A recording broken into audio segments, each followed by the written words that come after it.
everyone, and welcome to my easel. I'm super excited about this month's paint along since we'll be painting on black paper. If you've never painted on black paper before, you're in for a treat. And if you've painted on black paper before but found it frustrating, hopefully you'll find some useful tips and tricks in this month's tutorial. For those of you following along on my Patreon channel, you'll not only see the full videos from start to finish, but you'll also get the reference photo and my supply list. If you're watching this on YouTube, you'll still be able to get lots of great advice to complete your painting, but if you want to dive deeper into this painting and get access to all the other content that I post every month, go check out my Patreon. It's under Tiffany Williams Fine Art, and it's only $5 a month. If you want to stick to YouTube, that's awesome too. Just do me a favor, hit that subscribe button and click on the notifications bell so you never miss new content when I upload it. All right, time to hit the easel and get dusty.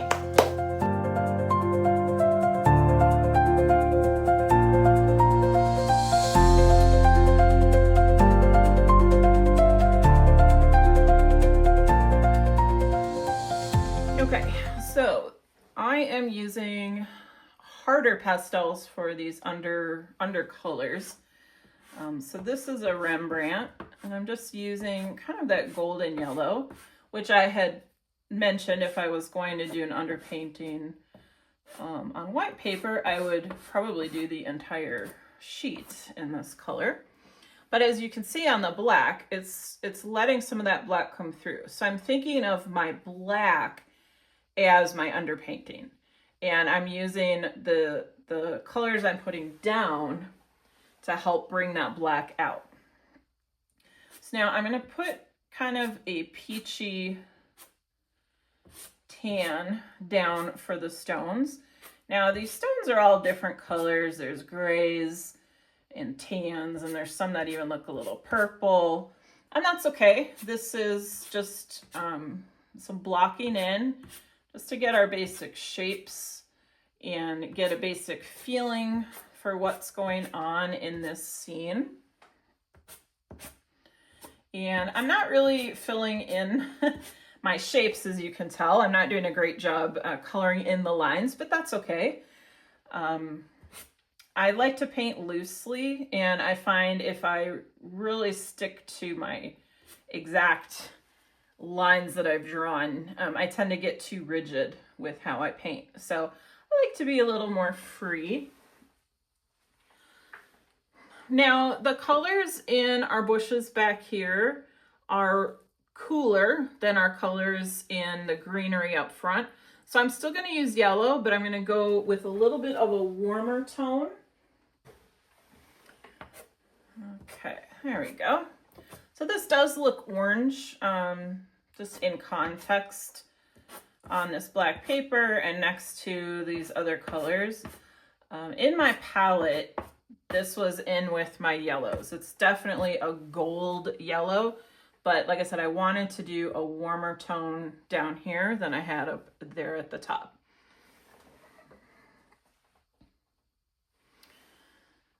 Okay, I'm just gonna pop a little bit of this yellow there. All right, now for my water. I'm looking at the photo, the water that's through here is quite olive green, and that's because it's very shallow. You're seeing kind of the dirt and the little lichens and things that are growing on the rocks. There's also some reflection of the greenery around it coming through. So I'm gonna go with a dark olive tone in here. And this is pretty dark, and that's okay. We will definitely come back in and lighten this up as we paint, but just wanting to establish that tone of that olive being in this water.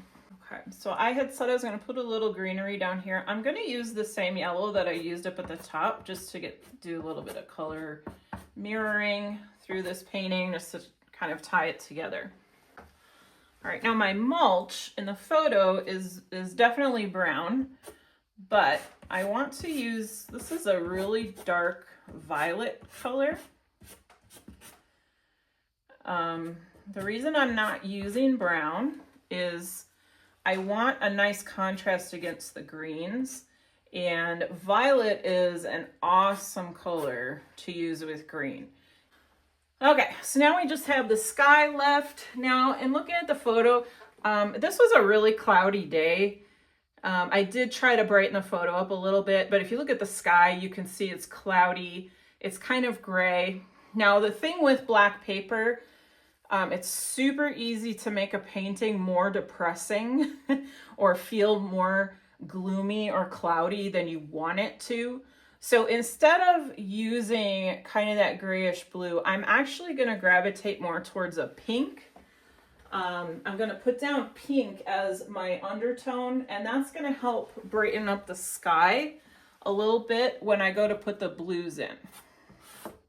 So I'm just going to get some pink up in here.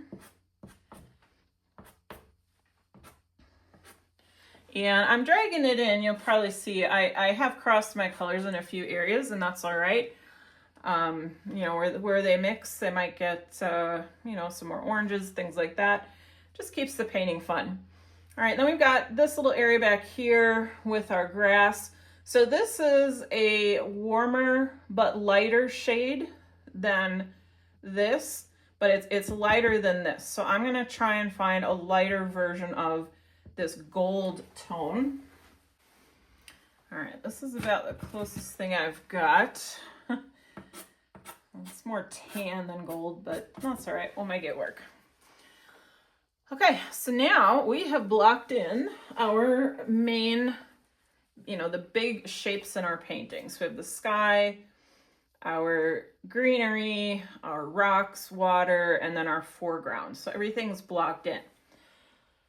Now, when I'm painting on black paper, I try to think about, are there any areas in this painting that I do not want the black showing through? And there's only one area, and that's my sky. So I am going to blend out my sky, and I'm going to leave the rest. So you could, if you wanted to, you could blend these in. What's going to happen as you blend it into your tooth is you're going to lose the black.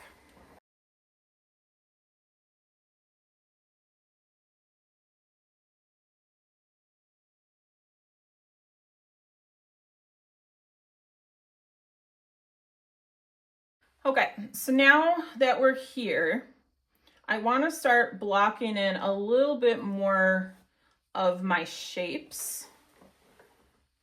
So I'm going to start down at the bottom.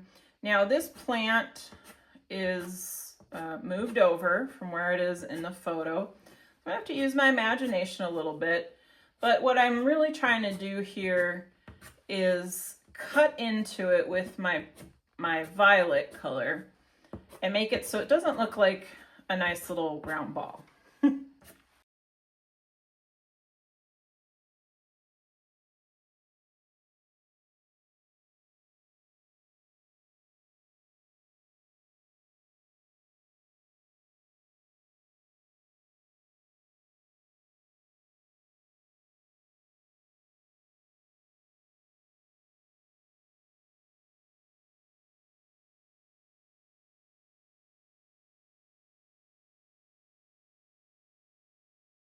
And then my rocks. So now I've got this peachy color, which works for some of these rocks, but then other rocks are more grayish toned. We have some that are a little bit on the pink side.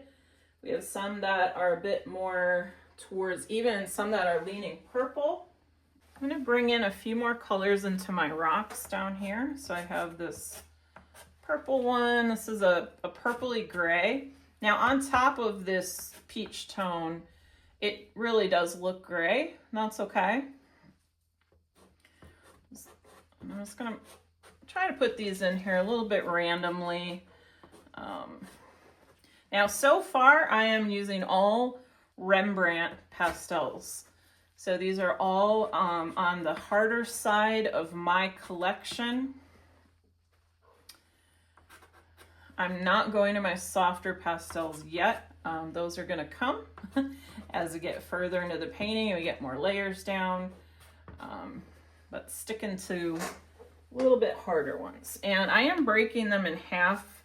This paper is, I think this is 9 by 11, so it's not huge. It's not real small either, but I don't want to use a real big stick and then struggle with having too much of a stick to work with. All right, so this is more of a pink. It's very similar in shade. I think I'm gonna look for something that's maybe a little more pink. I think I'm gonna stick with my sky color, bring that down in here. Yeah, that's perfect. That's just helping me. So now you see what I'm doing. I'm spacing these out almost exactly equidistant, which is a no-no. And that's just our natural human nature, is to try and make things regular and even. We love that. Our brains love that. So if you notice yourself doing that, and keep an eye out for it, but if you notice yourself doing that, try and stop, and then you can always go in and put colors over that and, you know, kind of get it back to where you want it to be. All right, so I'm gonna see. I'm just gonna put a little bit of red in my plant and in this grass, just a little bit. So again, still the Rembrandt. You know, I just want to bring some of this green in here, and I'm going very lightly and mostly using vertical strokes because that's the direction that our grasses are growing in back there.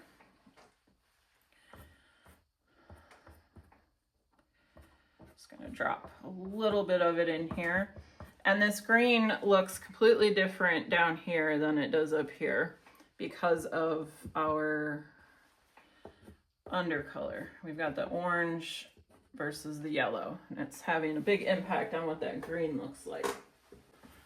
Okay, and then my last color that I'm going to use is a bit more of a neon green. So again, this is all still blocking in, but we're starting to add some details with how we're blocking it in.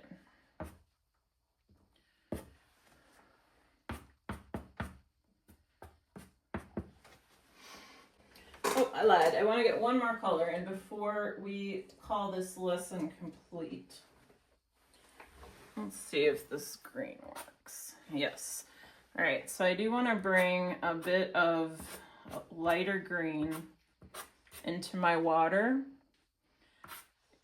and I'm just going to put some representative marks on here. This is definitely going to be a much cooler treatment up here for this water, but just saving some space for it with these vertical lines so that, you know, I have them blocked in and I know where they're going to go.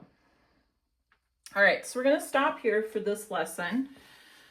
It looks like a big mess right now, and that's okay. That's how pastel paintings start out, is just a lot of preparation for when we get to the good stuff.